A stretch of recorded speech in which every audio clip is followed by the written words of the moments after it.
The freezing California night pressed against the thin windows of Brandon's battered Honda Civic as he huddled in the back seat, clutching a worn blanket that did little to ward off the chill or the emptiness in his gut. When the powerful beams of an approaching luxury SUV cut through the parking lot darkness and halted directly beside him, Brandon's heart slammed in his chest. He had no idea this chance encounter with his wealthy uncle would shatter his fragile existence and force a family reckoning no one saw coming. Uncle Richard, a tall man in his 50s with silver-streaked hair and the confident stride of someone who built a real estate empire from nothing, stepped out of the gleaming vehicle. His eyes widened in recognition as he peered through the foggy glass. "Brandon? What the hell are you doing out here, son?" The voice was gruff but laced with genuine concern. Brandon sat up quickly, wiping sleep from his eyes, his face flushing with shame. He hadn't seen his uncle in over 2 years, not since the family gatherings where he'd always felt like the odd one out. Now, here he was exposed in the most humiliating way possible. "Uncle Richard the First, it's temporary. Car trouble." The lie tasted bitter on his tongue. Richard wasn't buying it. He opened the door, the interior light revealing the mess of clothes, empty fast food bags, and a small duffel bag that constituted Brandon's entire world. "Temporary? This looks like you've been living here. Get out. We're talking." Reluctantly, Brandon climbed out, his lanky 25-year-old frame stiff from days of poor sleep. The two men stood under the street lamp as Richard listened to the halting story.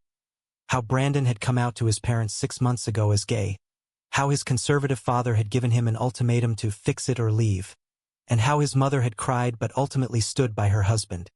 With no money and few options in Los Angeles, the car had become his shelter while he scraped by with odd jobs. Richard's face hardened, but not with the disgust Brandon expected. Instead, there was anger directed elsewhere. "Your parents did this? Over who you love?" He paused, then made a decision right there. "You're coming with me. No nephew of mine sleeps in a damn car. But first, tell me everything. No more hiding." As they drove to Richard's sprawling mansion in the hills, Brandon's phone buzzed. It was Kayden, his boyfriend of 8 months, checking in from his own small apartment. Brandon hesitated before texting back, aware that revealing his relationship would be the next bomb. Uncle Richard glanced over. "Boyfriend?" Brandon nodded, bracing for rejection. Surprisingly, Richard just nodded. "Bring him around tomorrow. We need to talk about what happens next."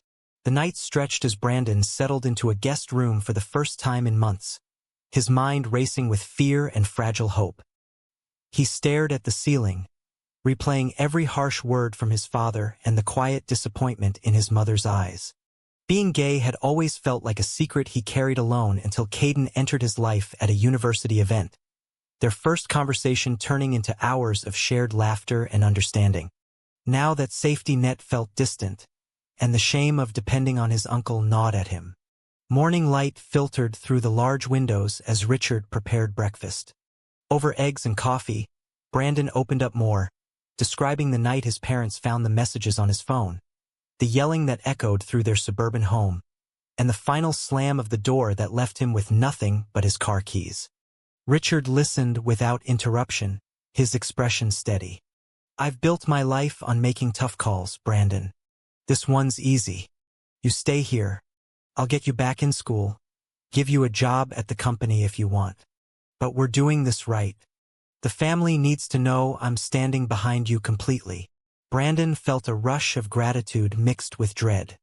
His uncle's mansion, with its ocean views and polished marble floors, felt worlds away from the cramped Civic. He texted Kayden again, the words "Uncle is helping," bringing a quick reply filled with relief and love. Later that day, Kayden arrived, his warm smile and steady presence easing some of the tension. The three sat in the living room, Richard asking gentle questions about their relationship, not prying but showing genuine interest. Brandon watched his uncle closely, noticing the subtle way Richard's decision was already reshaping everything. By evening, Richard had called Brandon's parents, his tone calm but firm on the phone. "He's with me now, and we're going to support him as he is." The conversation ended abruptly, but the seed was planted. Brandon paced the hallway afterward, his chest tight with worry about what the rest of the family would think. His sister, cousins, the aunts who always pushed traditional values. Yet for the first time in weeks, he slept without the constant fear of being discovered again. Richard's choice had given him shelter, but it also set off a chain of events that would test every bond they shared. As Brandon drifted off, he wondered if acceptance could truly heal what rejection had broken, or if the coming days would only deepen the cracks. The following weekend, Richard gathered the family for dinner at the mansion. The long oak table set with fine china and fresh flowers that did little to mask the tension in the air. Brandon sat beside Kayden, their hands brushing under the table for silent support as relatives filed in. Uncle Richard stood at the head, his posture commanding. "I've brought Brandon home because he needed help, and I'm not turning my back on him. He's gay, he's with Kayden, and we're moving forward together. Anyone with a problem can speak now." The room erupted in murmurs. Brandon's mother, his aunt by marriage to Richard's sister, set her fork down hard. "You can't just decide this for us, Richard. We raised him with values. This isn't acceptance. It's enabling."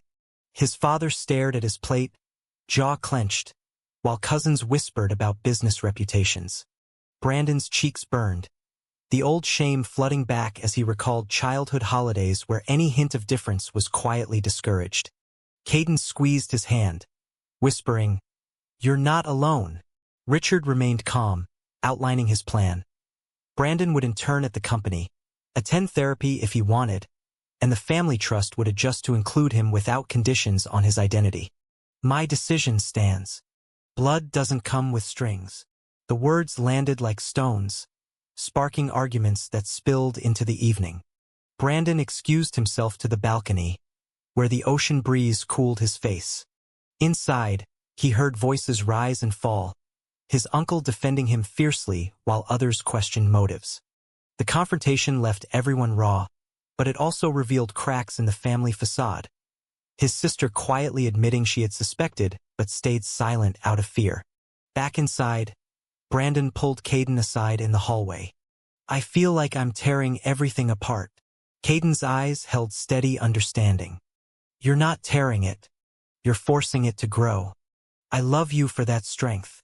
Their moment was brief but grounding, a reminder of the quiet love that had sustained Brandon through the hardest months. Later, as guests left with uneasy goodbyes, Richard clapped Brandon on the shoulder. "This was the hard part. Now we build." The days that followed brought new routines. Brandon started at the company, learning basic tasks under Richard's guidance, his confidence slowly returning with each successful meeting. Kayden visited often, their evenings filled with talks about future dreams, perhaps a shared apartment once Brandon saved enough. Yet the family fallout lingered.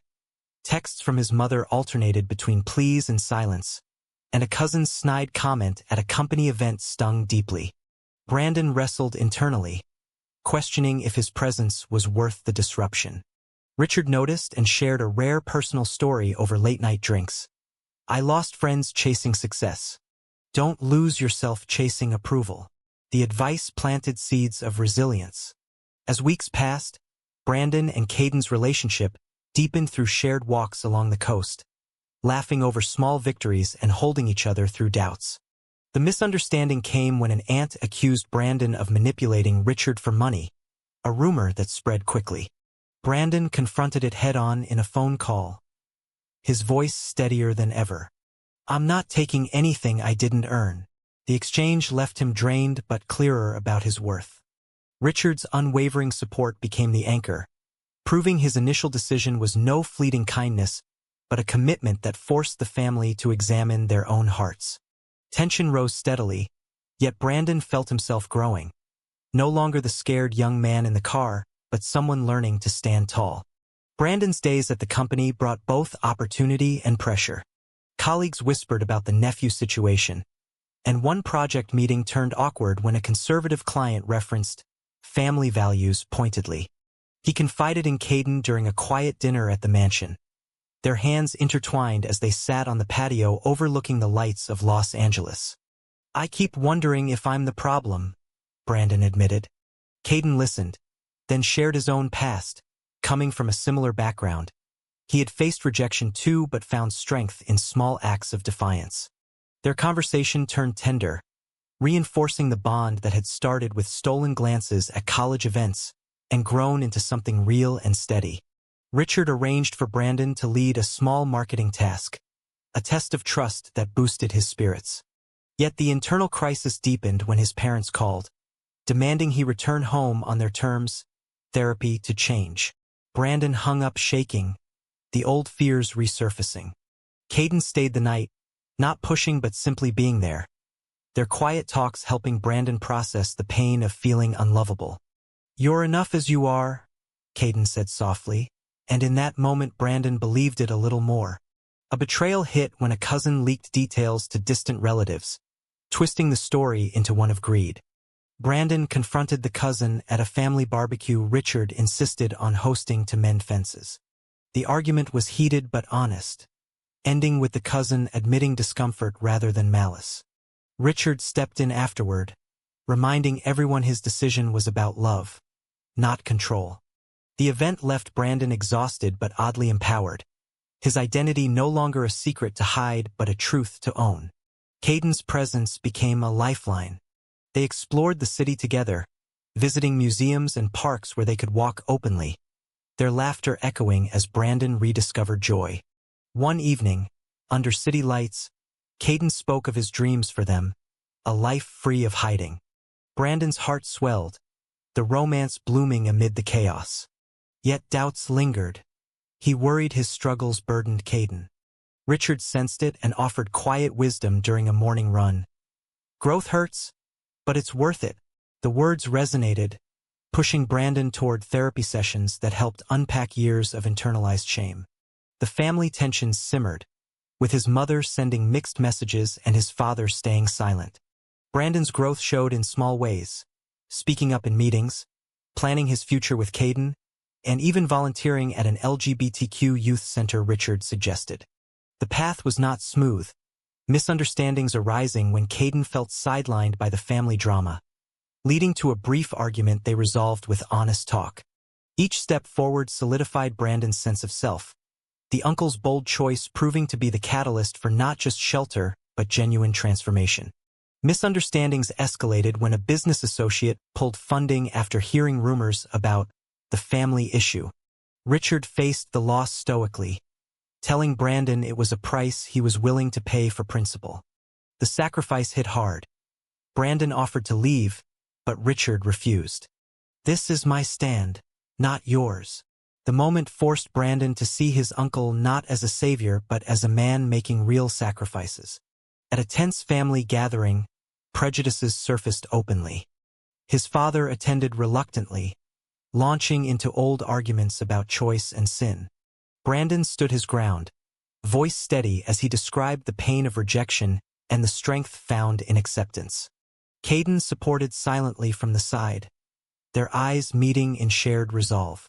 The room quieted, some relatives shifting uncomfortably, while others nodded slowly. Richard's revelation about losing a close friend to similar intolerance years ago added depth, humanizing the decision. Brandon's growth peaked in that confrontation. He no longer shrank from the label. He embraced it, speaking of his love for Kayden with quiet pride. The couple's relationship faced its own test when stress nearly caused a rift, but a long walk on the beach mended it, reaffirming their commitment. Internal awakening came as Brandon journaled his journey, realizing the car had been both prison and starting point. Family dynamics shifted gradually. His sister reached out privately, admitting her own questions and offering tentative support. Yet the divide remained, with some cousins distancing themselves. Richard's decision tested loyalties, revealing who valued blood over bias. Brandon felt the weight but also the freedom, his choices now his own. The high point came when he completed his first full project at work, earning genuine praise and a sense of belonging. Kayden celebrated with him, their embrace under the stars a quiet victory. The story's tension built toward resolution, each character confronting truths that reshaped their world. The climax arrived during a company crisis tied to the family rumors. Richard's partners demanded he distance himself from Brandon or risk major deals. The choice was agonizing, but Richard chose family, announcing publicly that support for Brandon was non-negotiable. Brandon watched in awe, the sacrifice crystallizing his uncle's love. In response, Brandon advocated for himself at a board meeting, presenting ideas that turned the tide and proved his value beyond identity. Kayden faced his own parallel crisis when his apartment lease ended, forcing a decision to move in temporarily with Brandon at the mansion. The adjustment brought closeness but also friction as they navigated shared space amid ongoing family calls. A near separation stemmed from exhaustion, but honest dialogue and a night of reminiscing about their first date pulled them through. Brandon's awakening deepened. He realized acceptance wasn't granted but claimed. Parents arrived unannounced for one final plea, the confrontation raw and emotional. Brandon listened, then shared his truth without anger, highlighting the growth Richard's decision enabled. Tears flowed, not full reconciliation but a crack in the wall. Richard stood firm, his choice the bridge. The emotional breakdowns gave way to clarity, characters emerging stronger. Brandon and Kayden planned their independent future, the bond unbreakable. The turning point solidified everyone's paths forward. Months later, the mansion felt less like refuge and more like a launchpad. Brandon had advanced at the company, Kayden secured a design job, and they moved into their own apartment overlooking the city. Family ties mended unevenly. His mother visited tentatively. His father sent a brief message of reluctant pride. Richard watched with quiet satisfaction, his decision having sparked the change. Brandon and Kayden's relationship flourished in everyday moments, their love a steady light through the storms. Brandon reflected on the journey from the car to this new life, the internal growth from shame to self-worth. Friendships formed at work, societal pressures met with resilience. The family, though still divided, showed signs of healing as cousins reached out. Richard's bold move had not erased prejudice but proven one act of support could ripple outward. As they sat on their balcony one evening, Brandon turned to Kayden. "None of this would have happened without Uncle Richard." Kayden smiled. "It started with you choosing to live true." The story closed on growth, the characters forever altered. Was Uncle Richard's decision truly the catalyst for lasting family healing and personal growth? Or did it only expose irreparable fractures that acceptance could never fully mend? True or false?